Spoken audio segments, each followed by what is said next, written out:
Okay, we are going to get started. My name is Malin Lay, and welcome to our kind of bonus session as part of the Systematic Review workshop series. And for those of you who maybe didn't attend the previous sessions, you can see, I'll bring them up in a future or in a subsequent slide, but the link to all of our resources for this whole series is at this URL right here. And it's also going to be where you can find the slides for the presentation today and all the different URLs. So don't worry about having to write everything down. So as I said, this is part 7. And again, for those of you who did attend the previous 6 sessions, this one is not part of the series to get the official kind of co-curricular credit. It's just kind of an extra one we decided to throw in after Hal and I were talking about some of these different tools that we're going to go over today.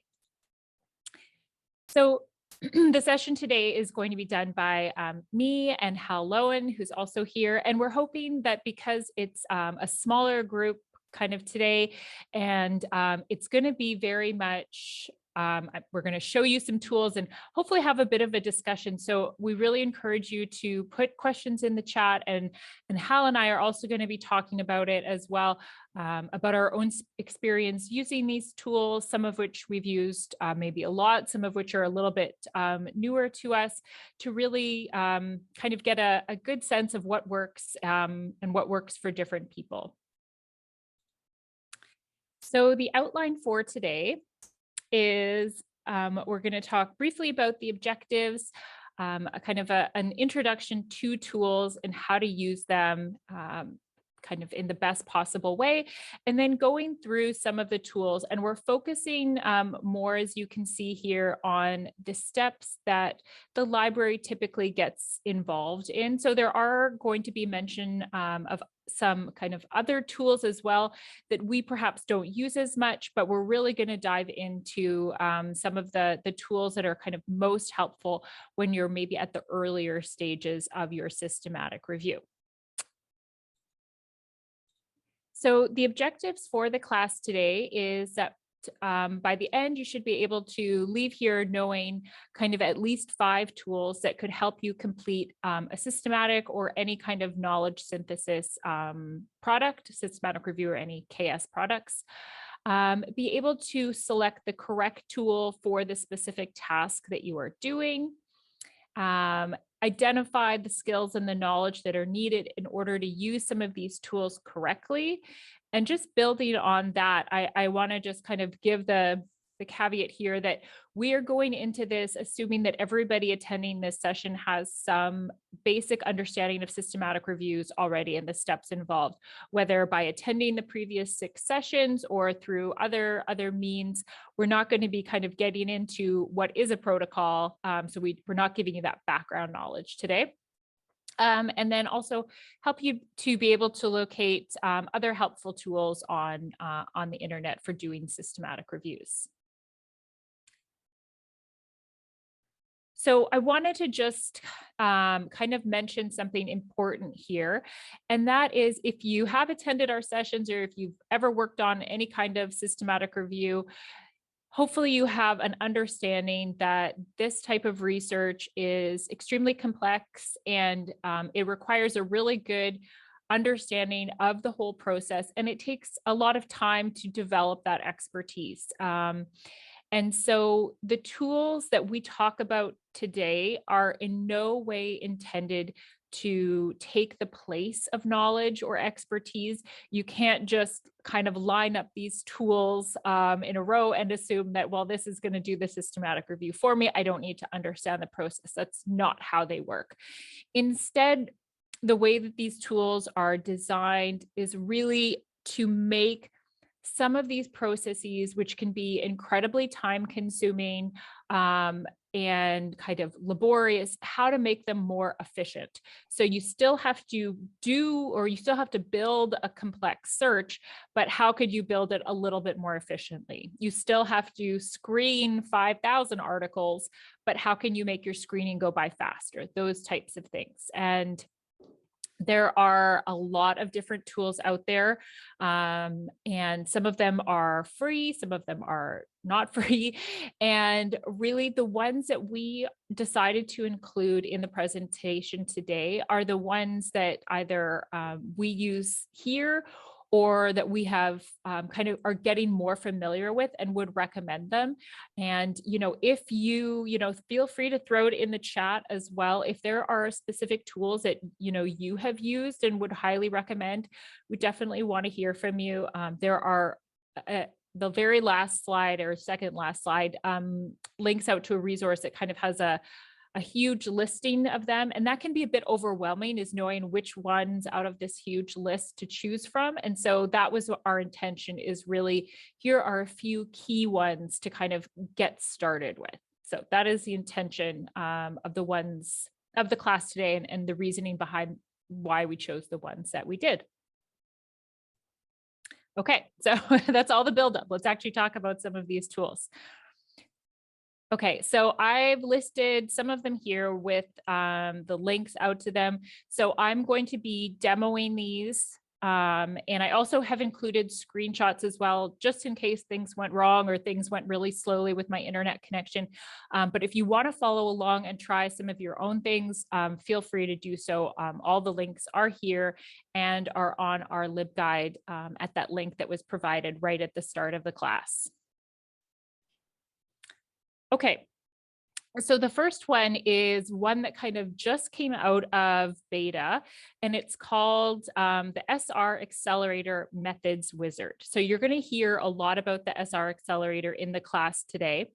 They are a it's a whole suite of tools, and they're based out of somewhere in Australia. I can't remember where exactly. And so the Methods Wizard is just one of the tools in that suite. And what it is really intended to do is help you to write your protocol using kind of very standard language. So as opposed to if you have never written a protocol and trying to think, well, what should I include? What shouldn't I include? What goes next? This really takes a lot of that guesswork out of there.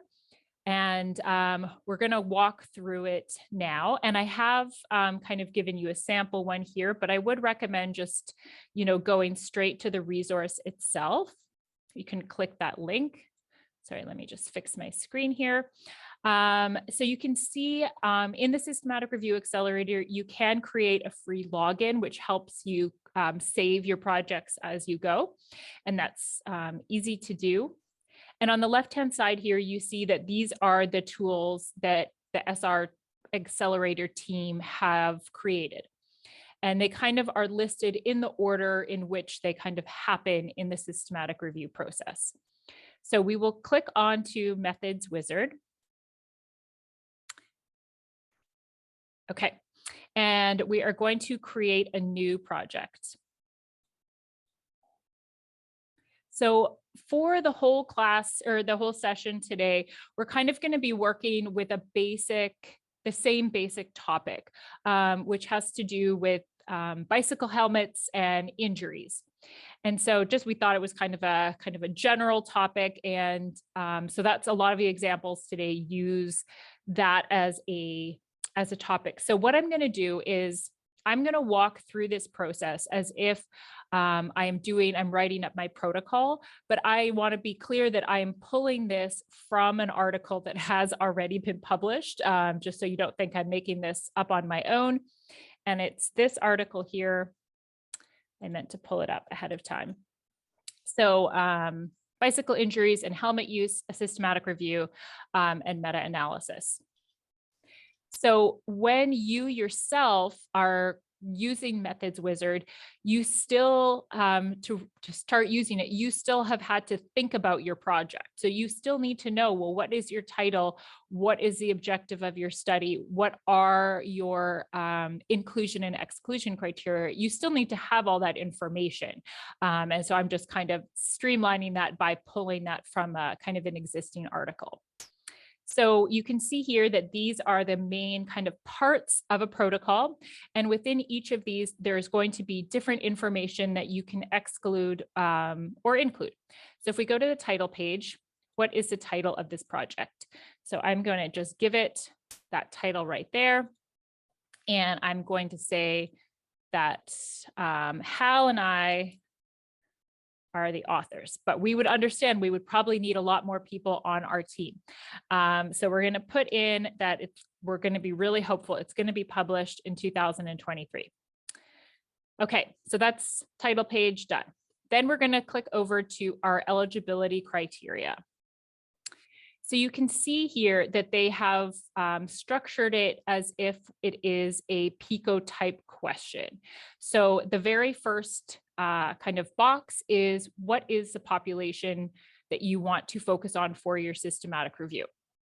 So in this case, I am going to focus on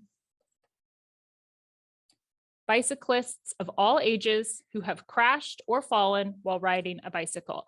So you can see here, I just entered in, I could put examples if I wanted to, but I'm going to keep it very simple. And I'm keeping the kind of the toggle button on to include. So if I wanted to go in and add a different population, whether that is to include or exclude, I can just simply add that right here. And I can always delete them using the yellow trash button or by deleting this and editing the text here. But I'm going to keep it simple. That's my population that I'm studying. And then what is my intervention? So again, you can see I've got include, exclude, and my intervention, pardon me, sorry, just pulling it up here, is the use of any type of bicycle helmet, including a hard shell, a thin shell, or no shell helmets. So basically, if somebody is wearing a bicycle helmet, I want to know about that. What is going to happen to that person? My comparator is going to be wearing no helmets. Okay, and then scrolling down again, you can see that I could go much more in depth. I could have no comparator. I could have placebo for interventions. I could have other types of interventions. So you can kind of are unlimited in how much you can add to this. And then for outcomes, typically there's several outcomes. I'm going to include the ones as identified in that article. So you can see here, I'm going to say a head injury defined as injury to the scalp, the skull, or the brain. And I'm going to say include, and I'm going to keep it as a primary outcome. And then I'm going to go into my second one. This one, I'm going to say I'm also interested in outcomes where there was a brain injury, and there's a definition here. So you could, if you wanted as well, I'll just show you. You can say brain injury defined. If you wanted to keep your definitions kind of separated, you can do it like that as well. And I have one more. I'm also going to take serious brain injuries. And these have specific definitions that you might wonder, well, what's the difference between a brain injury and a serious brain injury? And there are kind of injury scores here in the description to help kind of define that when I'm doing the inclusion criteria. And I'm also interested in facial fractures or lacerations. Okay, but I'm going to say my primary outcomes are going to be the brain and the head injuries, and the secondary is going to be my facial fracture or laceration. And then I'm going to pick a setting, and this is optional. So, you could say hospital, or you could, if for any, based on, the type of question, what could your setting be? Hospital, community, but I'm going to just leave it. I'm interested in bicycle injuries that happen kind of anywhere. And then down here for the study type, what kind of study types are going to be included. So you can see here, they've listed all of them, they've listed some of the main study types, but there's also the option to add others here. So I'm going to say, I'm interested in RCTs, I'm interested in observational studies, and that would be kind of all these. You can really just go in and click them. And then, but I'm going to say, I'm going to leave out surveys, and I'm going to click systematic review. So I'm not interested in surveys. I want kind of some of these. And then this is kind of the nice part is what you see is down on the bottom is this is the output that is created by what you have put in here. So you can copy and paste this into a Word document. And the key thing is that you can edit that text. So even though, there might be grammatical issues, there might be something you want to adjust, and all of this can be edited either in your document or, by adjusting the text up above. So that's one page. And then I'm going to flip through to my search strategy. And you can see when I click on search strategy, it gives me lots of options. So let me just scroll up. I'm going to say I used mesh, and I use synonyms, and I use search filters. My search was designed, I'll say, by a health librarian. Who was the help received? And then I'm going to leave that one because the search was designed by a search specialist, so they didn't get any help. I'm going to say it was peer reviewed by another health librarian. Did I use any automation tools? Well, I'm going to say we used these ones because we're going to talk about them today. And there's your output right there. Search strings for databases. Again, just to show you, you can easily click through to say, these are the ones that I included. So I'm just going to include some of the big ones. I'm going to say my date to tomorrow. And then right here is where if you had a search string already, you could paste it. I'm not going to do that, but you can put in all your sample searches. And then here you see again, here's your output that could be copy and pasted into kind of a big document. You can also include your search strings for trial registries. So if you're looking on, say, clinicaltrials.gov, you could indicate that as well, depending on your question. We're not going to include trials. For publication type, were the search results restricted by publication type? And I'm going to say no. Were the search results restricted by language? I'm going to say yes. Because unfortunately, let's just say I'm only going to include English, which probably isn't the best way to do things, but I'm just to show you an example. Again, here's your output and supplementary methods. So we're going to say that at the end, we did look at the reference list, we did a backward citation analysis, we did a forward citation analysis, and we contacted experts. So we're really going all out. And then you can just toggle over to the next one. So again, this is for the study screening part. How many review authors? We're going to say 2. It's going to be Hal and myself. We're going to make Hal get the full text of the articles. And how many reviewers independently screened the full text for inclusion? We're going to say 2 again. Hal and me. And our disagreements were resolved by consensus. And we use these two, we'll say we use Covidence, and we adhered to Prisma. Yes. Okay. So again, I know it seems kind of fast, but I just want to kind of show you kind of all the different parts that you can include. There's also boxes for data extraction, how your data extraction is going to do, but I am conscious of time, so I'm not going to fill in all of this here, but you can see that the steps you would need to do for risk of bias are here, or pardon me, for data extraction, and then the steps needed for risk of bias and data analysis. And these ones have kind of, again, multiple steps that you can include. And then you can see your final output. And you can indicate which ones do you want to include in your final output. So all those little pieces that were included at the bottom are now going to be created into a single Word doc by hitting generate output. Oh, sorry, not a Word doc. You can copy them to a clipboard or a Word doc. So this is what, if you looked through this, obviously It needs to be fleshed out, probably needs to be reviewed, but you can see that a lot of that, like the structure, the language that people use when they're writing protocols are all in here already for you.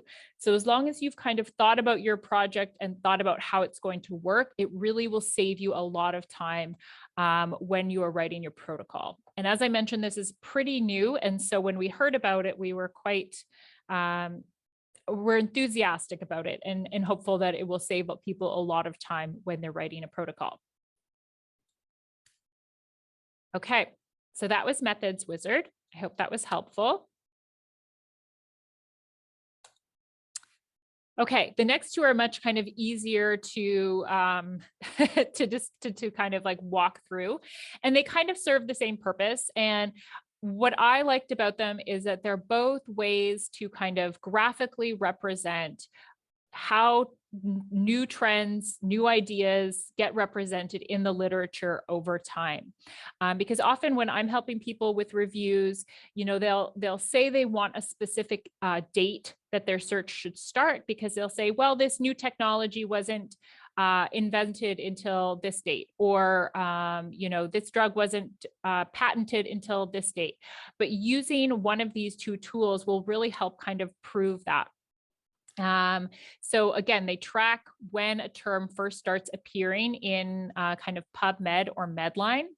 So this one is called the Welcome to Medline trend. It is very slow and it looks pretty basic, but essentially what you do is you put in your topic. I'm going to search, instead of bike helmets, I'm going to search for wind turbines because there's a very specific date when people first started talking about wind turbines and their potential impact on health. And then that's all you do. And then you just hit build trend. And I'm just going to let it run in the background because it takes a few minutes. And then I'm going to show you the other one, which is Pubmed itself, which maybe you haven't paid too much attention to. But with Pubmed's redesign as of last year, they came up with their kind of graphical, again, representation of articles. It's always here on the left-hand side, and you can make it bigger.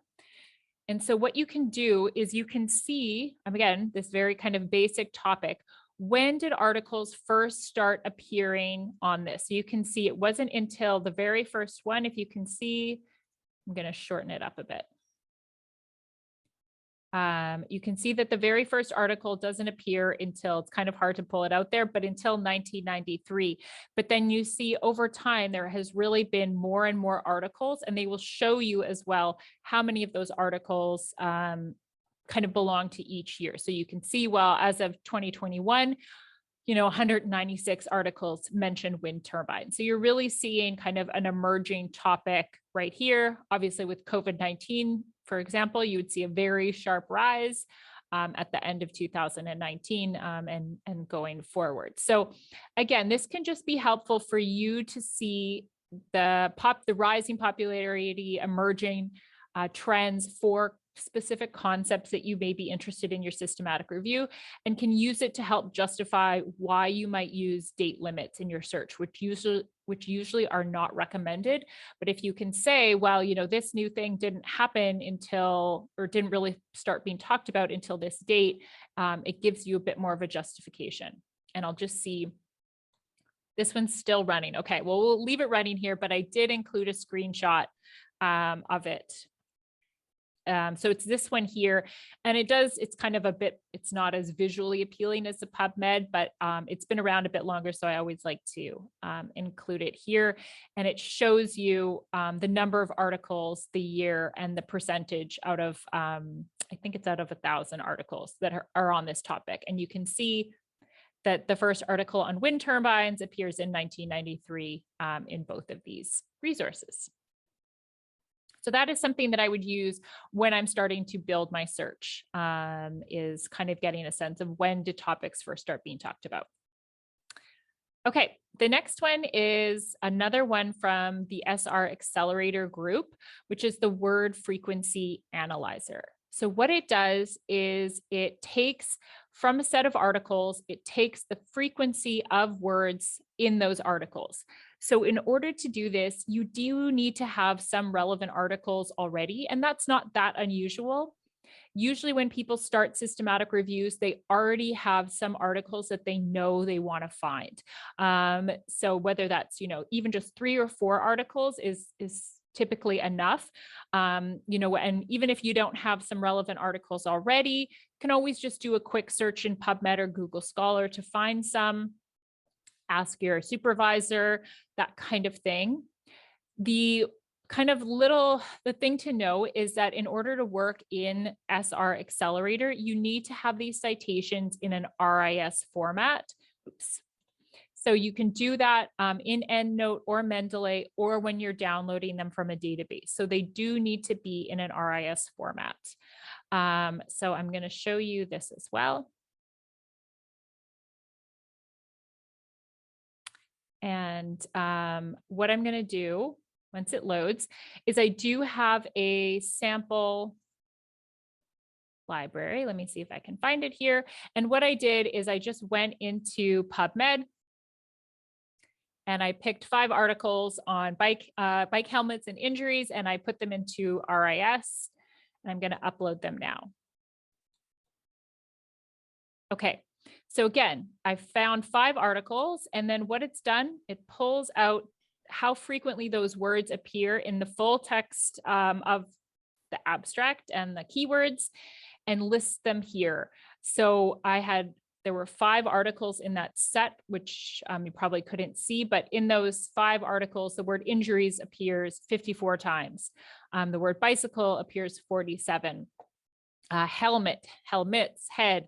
So typically, the more frequently a term appears, the more likely you want to include it in your search to ensure that when you're building your search, you are capturing articles like this one and other related ones. So really, especially if you're new to a topic, it can be really helpful for you to kind of see a visual representation and a kind of a list of, well, what terms do I want to consider? I want to maybe include traumatic. I want to include fractures. I want to include severity, these types of things, in order to find, again, more articles that were like the ones that you have already identified as being relevant and that you would want to include. So again, that one works really fast and helps you build a search.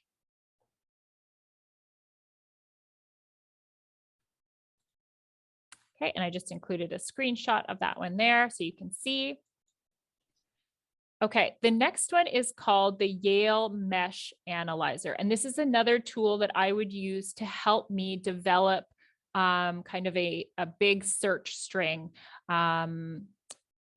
from pre-identified articles. So you have to have a few articles that you know are kind of on your topic. And then instead of helping you identify keywords, which is what the word frequency analyzer does, it helps you identify subject headings, mesh subject headings, medical subject headings, mesh instead. So in order to do this, you do need what the PubMed identifier, which is shorthanded into PMID. You've probably seen it in PubMed. It's displayed kind of beneath the title information for every single article. It's in 8 digits, and it is the unique identifier for that specific article. So there's 2 ways to kind of do it. One is you can go into the Yale Mesh Analyzer yourself, and you can say here, or it says here, you can put up to 20 articles. I'm just going to do 5. So what, again, I've done from that same set of articles that I used in the word frequency analyzer. So I found 5 articles in PubMed. I took their PMIDs and I'm going to paste them here. So you can see here, right there. And then there's some kind of options that you can use to play around with how you want that information formatted. I am just going to leave it with the default settings for now, but know that you can kind of play around with that. And then I'm going to hit go. And again, this one happens really fast as well. So I know that it might seem really small and hard to read, but I do have a screenshot as well on the next slide. But I want to point out that this is what you would use to help develop your search strategy. So here you've got the PMIDs at the top. You have the title of the article. You've got the author. And then what you have are the mesh terms that are used, and they are in alphabetical order. So you can see, like, let's say, for example, all 5 of the articles used the subject heading bicycling, because again, a mesh term is identified by the term with that kind of backwards slash afterwards. All 5 of them use the mesh term bicycling. So you would definitely want to include that in your search strategy. And then you can also see where are there differences. So typically when we talk to people about building a search, we say, don't use subheadings. They're not always consistently applied. And you can see that here. All of them use bicycling, but only 3 of them use the subheading injuries. So 2 of them don't.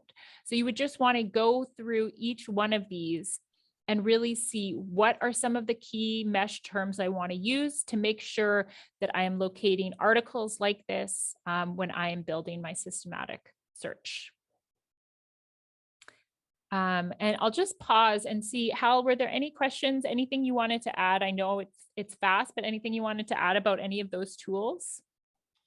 No, I've been taking care of a couple of questions within the chat, but no, straightforward so far. Thanks. Okay. And I want to point out too that the Yale Mesh Analyzer they have a Bookmarklet tool. So say you are in PubMed itself. Let me just show you. So if you're doing bike injuries, I'll just say bike and head injuries as an example. Okay. So again, imagine you're doing this kind of for real. You're going to go through here and say, I'm interested in, this article looks relevant. That one does. This one does. That one. Maybe not the alcohol one. Okay. So all of these, I'm just kind of clicking through and saying, these ones look good. I would potentially want to know what kind of mesh terms they have used. So if you click them here, and then if I click this button here, this Bookmarklet button, it will automatically do it from within PubMed. So you don't have to pull out the PMIDs individually.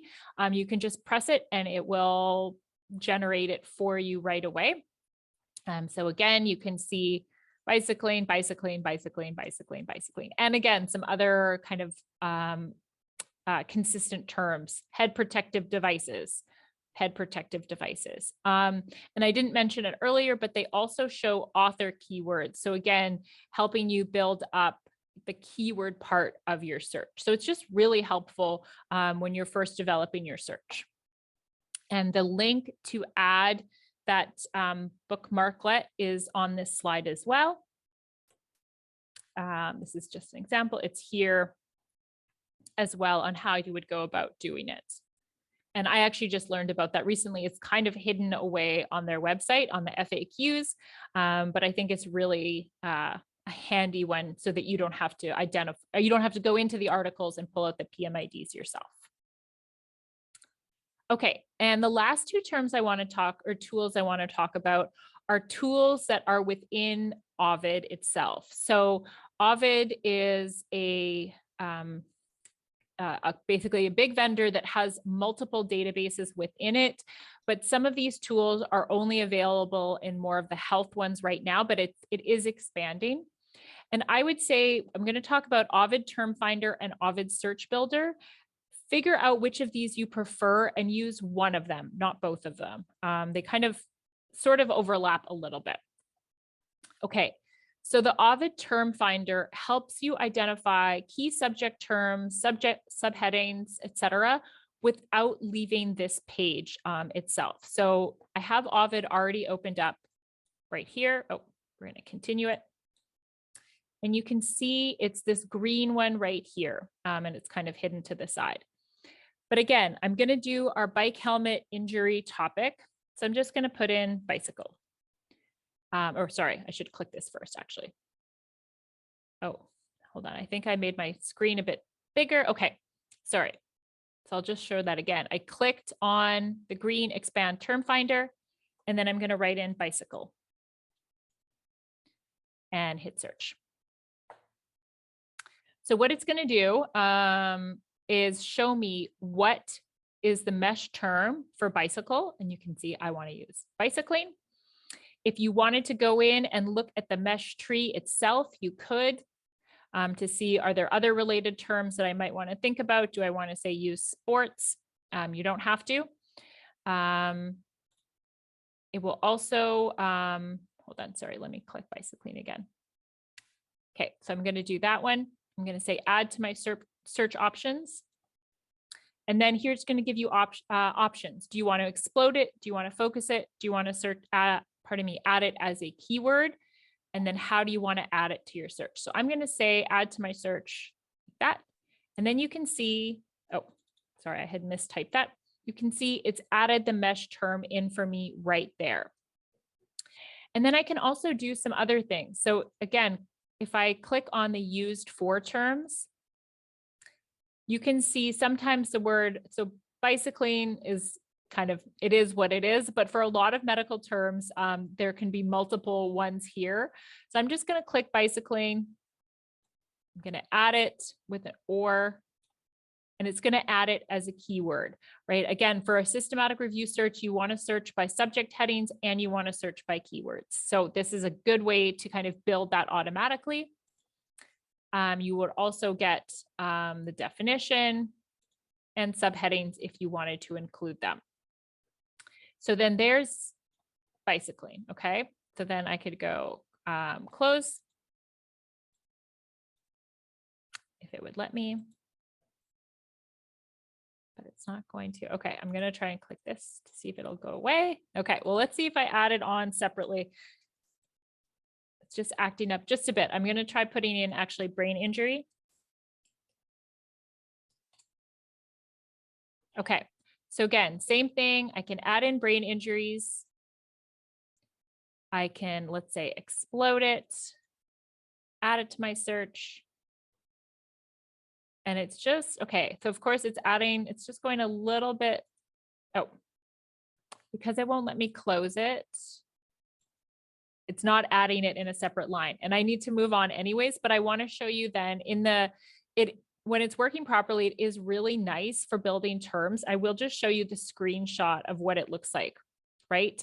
So here, bicycle, it allows you to pick all of these things. And then, pardon me, and then it goes into here and builds it line by line. So as soon as you can kind of close it and then come back to it, you can do it line by line.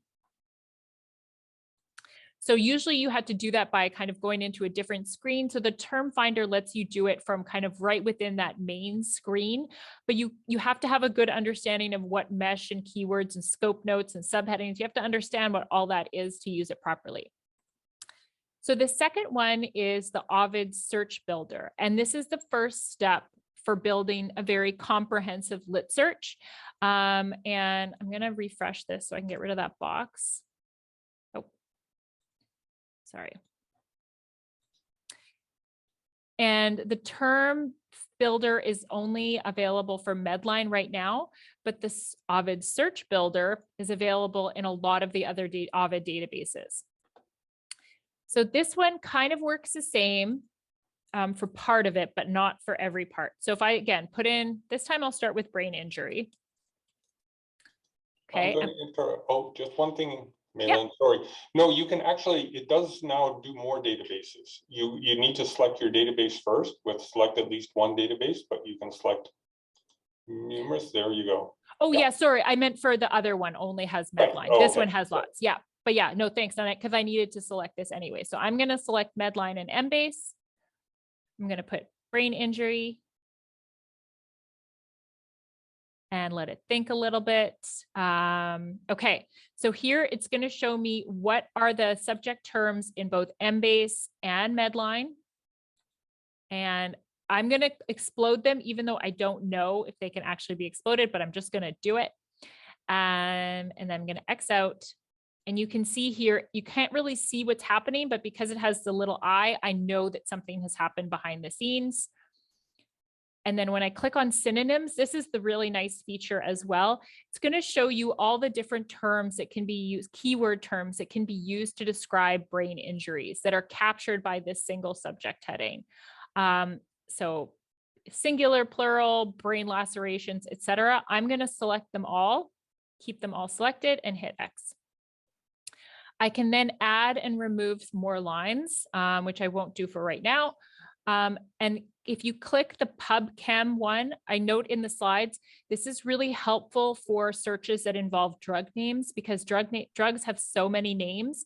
And this way you don't have to think of them. It will list them all there for you. And you can indicate if there are specific adverse reactions, what kind of focus you want, specific populations. Am I interested in, say, brain injuries in children?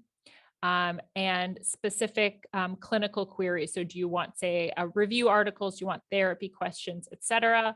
Do you want it limited to humans? I'll just put it on as an example. And then it launches your search. So I went over it very quickly, but it's really great if you have a PICO type question. So population, intervention, comparator, and outcome.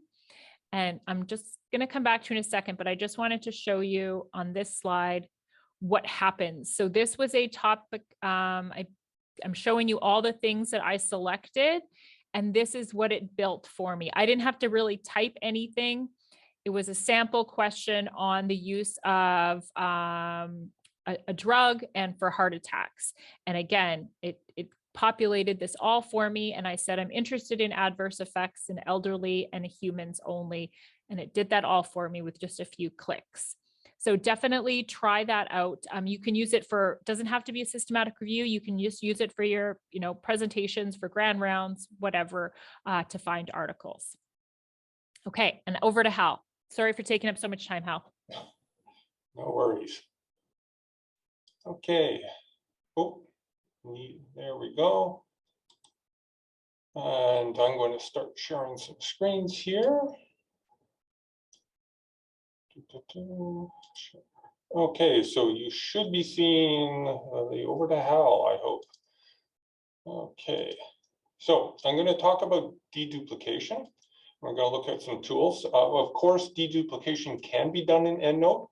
And I guess one of the things I want to say about SR Accelerator, a lot of the functions and a lot of the tools that you use in SR Accelerator, they make the assumption that you're using EndNote to actually create some of their libraries when you're putting information in there. So it can maybe work with other tools, but a lot of it depends on the format you can export the records in. Typically, they're looking for XML, but they're starting to accept some other formats like RIS as well. So one of the things that we discussed in the 6-part series, or the first series, is that you can do some of the screening for articles now in some of the tools that we have, screening tools that are out there as well. But you can all, such as Covidence and Rayan. So we've covered those already, but we want to take a look at a couple of other ones. And this one that we want to look at is Deduplicator. And that is the one that is available through SR Accelerator. So I'm going to hopefully find that page. So SR Accelerator, great, is the Deduplicator is here on the side. And the thing that you want to do is you want to you will have done your search in your different databases. You will have put them all together in one file using EndNote. Hi, Hal. Just to let you know, we can only see the slide. We can't see your screen Okay. if you're showing Deduplicator. I am. Let me see if I can find. Oh, there we go. Shared the wrong one. Now you should be able to see it. Yep. Perfect. Thank you. So yeah, we've seen SR Accelerator already, and I've just found deduplicator on the side. It puts that into, it opens up this window. I'm going to try and find the file that I want.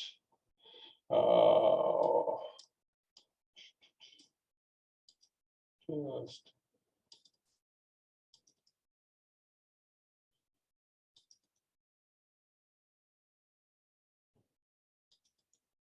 there we go. And I have all of my, let me just find the right file. Oop, got to go up one level. Oh, one level. Should have had this. Sorry, I was doing another workshop just prior to this one, so I'm a little bit behind here. Oh, here we are. So this is a combination of two files, a CINAHL search and a Medline search. And here it's trying to identify the duplicates. And so they have different levels of duplicates in here. Some they're saying that these are most likely duplicate articles. So you probably can go through these very quickly and then just move forward. Highly likely duplicates, again, a quick check. Probably taking a close look at some of the authors and the journal information, maybe dates of the journals. Likely duplicates are ones that, yeah, maybe these aren't duplicates. Let me see, I think I saw one in here at one point. If this one wasn't a duplicate, I would keep that and so forth. And yeah, it's a nice tool. Close that. That will allow you to identify and go through duplicates and do that deduplication process. So that was Deduplicator.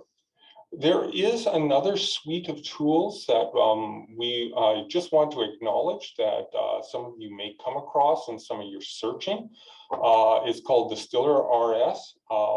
It is does things similar and different to this, but one of the things is it's costly to use, and it does include screen optioning things, and you can find Distiller RS in the toolbox, but if I recall, I think it's like to use it, it's $75 a month for faculty and students type of pricing. So you can see the systematic review, which can take a long time. Using this tool can be quite pricey, but yeah, it's available and it's out there as well. Okay, screening. Screening is done in stages. We talked about Confidence and Rayanne. They are both tools that can do that screening. But I want to talk about a couple of other ones and maybe show you some ones. I haven't tried this one and I haven't loaded it yet. I've just come across it, but it's interesting. It's called Swift Activate Screener. And what it is it has an underlying statistical model. And what it starts to do is it starts to anticipate relevant articles for you. So let me see if I can.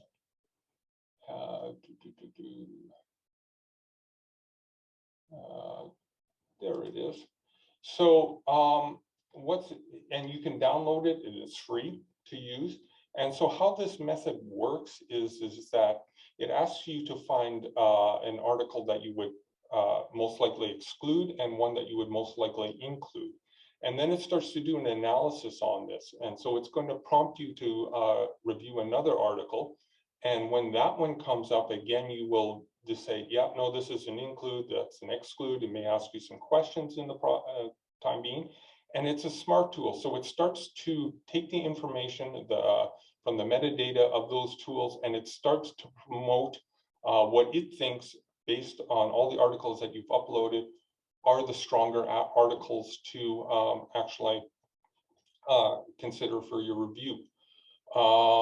So it's starting to anticipate, so that by the time you get through a bulk of the articles at the end, they're all going to be excluded.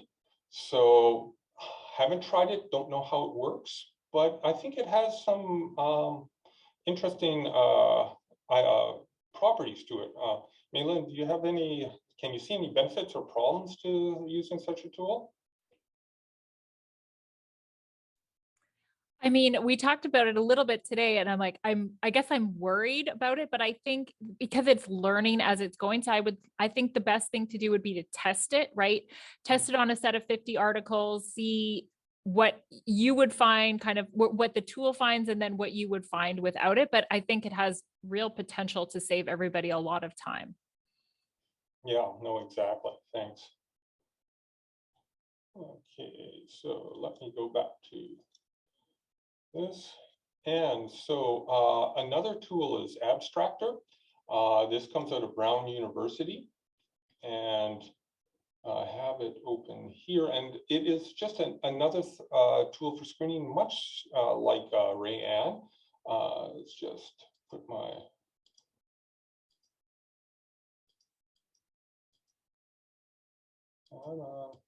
there we go. Wants to add it. So you can create projects in there. One of the features that I do like about this tool is that it allows you to actually create a little bit of a review of your set of articles, so you can do some test screening. Some people don't really take the time to do the test screening, but if you have two reviewers that are looking at a set of results, you want to make sure that they have some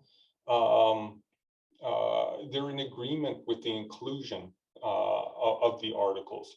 So if you test a group and you say, yeah, you know, we hit about 70% of agreement, then you know your two reviewers are going through and picking up mostly the same articles, some unique ones to each individual, but there isn't a lot of conflicts that you're going to have to deal with afterwards. So that's Abstractor. It's a pretty nice little tool. And there's AS Review. I'm not going to bother showing this, but that's very similar to the Swift one. It also another machine learning software. You download it to your desktop, and it has a lot of user controls to it, and according to their website, and that you're able to go ahead and probably speed up some of your screening process, because in that initial phase, it can be a bulk of your time is doing the screening when you're going through thousands and thousands of articles, if that's what you have. I could see it especially useful for scoping reviews if you are comfortable with using this tool, because I mean, I've sent off scoping reviews with 30,000 results. I don't want to go through 30,000 articles when I'm going through this.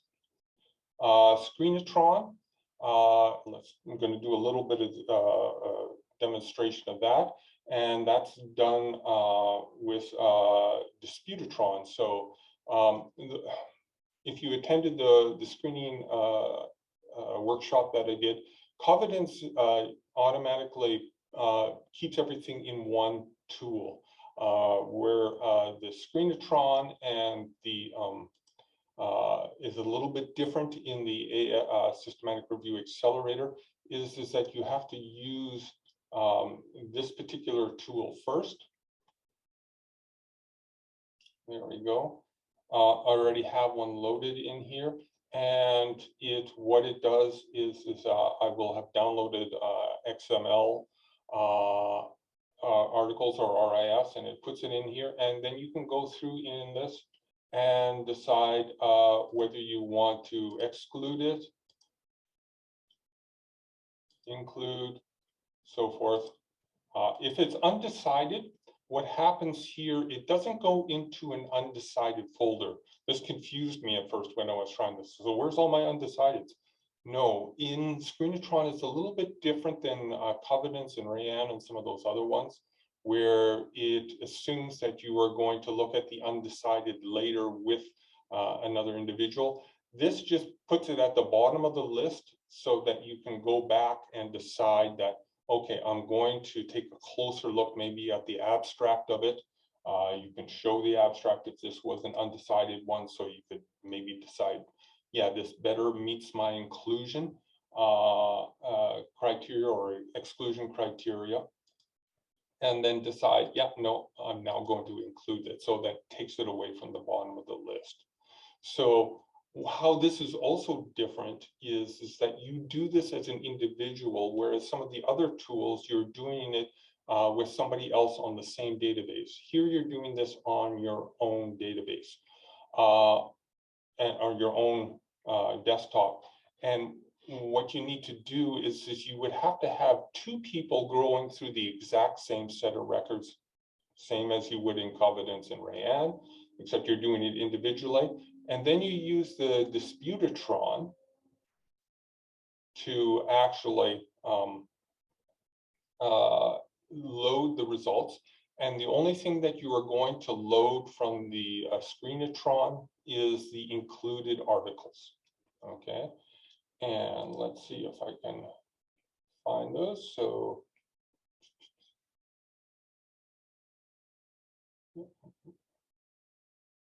I need to find the correct.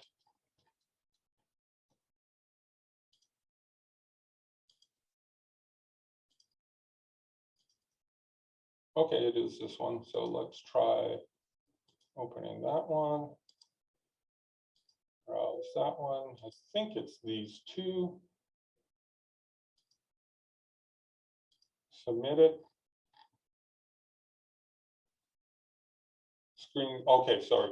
I have the wrong ones in there. My fault. What it would do is it's going to give you a list of just the ones that are where there is a disagreement. So it tells you who picked the article and then which person.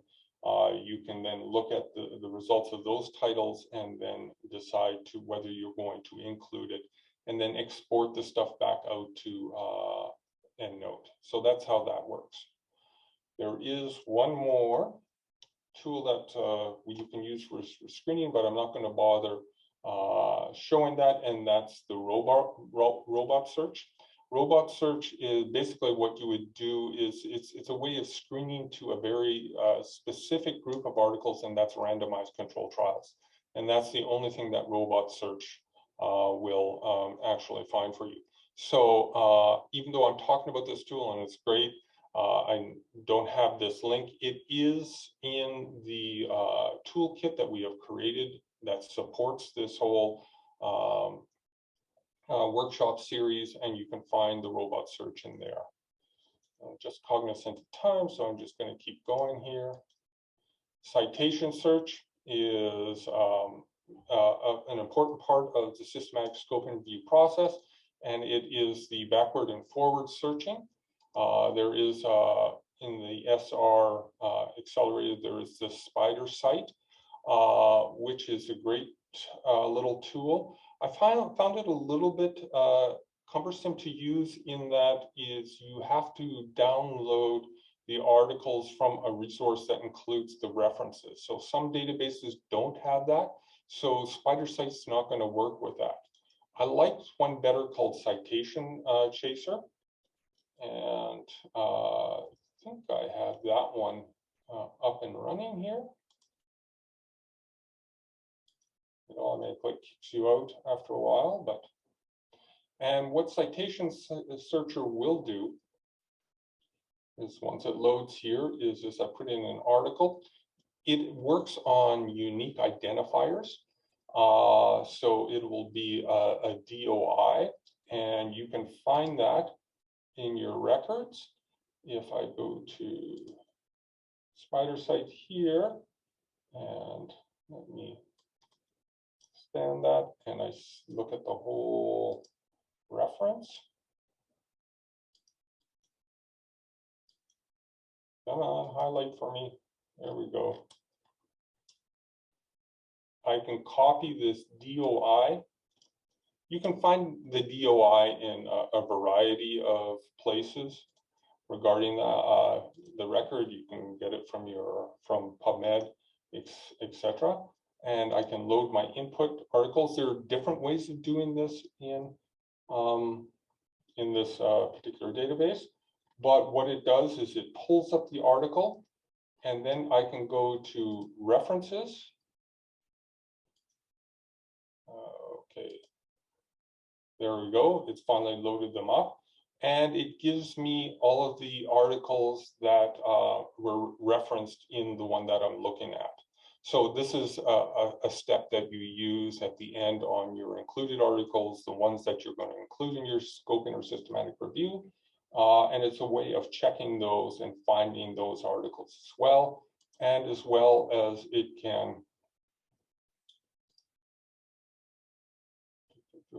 find all of the articles that have cited the one article. So that's that forward searching.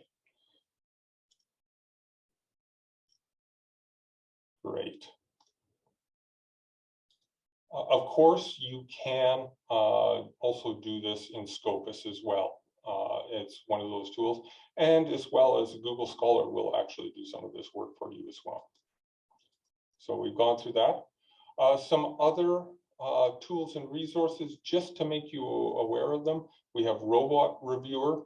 It uses PDFs to determine risk of bias in articles. So you can put information in the PDFs into this tool, and it'll scrape the PDFs for information. It'll determine, it'll create a risk bias table for you for your papers. There is also RevMan, click too many there, RevMan 5. It's a meta-analysis tool. It'll create your forest plots for you, among other things. There is RevMan Replicant, which will write the results. So in a way, it's sort of like that methods wizard. Will give you a little bit of a help with writing that. I would really recommend taking a look at, Good Reports. It's also a link that there. What it'll do is it'll ask you for the type of review that you're going to do, and then it will give you articles that will provide you with the checklists of what you need to do to write a good review. Finally, just to get the last thing that we would like to let you know is that there's a systematic review toolkit. Let's see if this will pop up in the correct window. Excellent, it is. So this lists a whack of different tools that are out there. So either do you know what you're looking for in terms of an approach, discipline. So what's nice about this is it's not only focused on healthcare, much like our presentations are. We're sorry about that.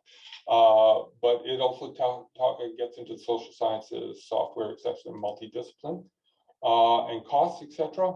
But also, I've used it in this way in that, I know I need some, I'm looking for different tools on document management. I will put a check mark there, search it, and it'll just give me a whole list and a brief description of all the tools that are available out there.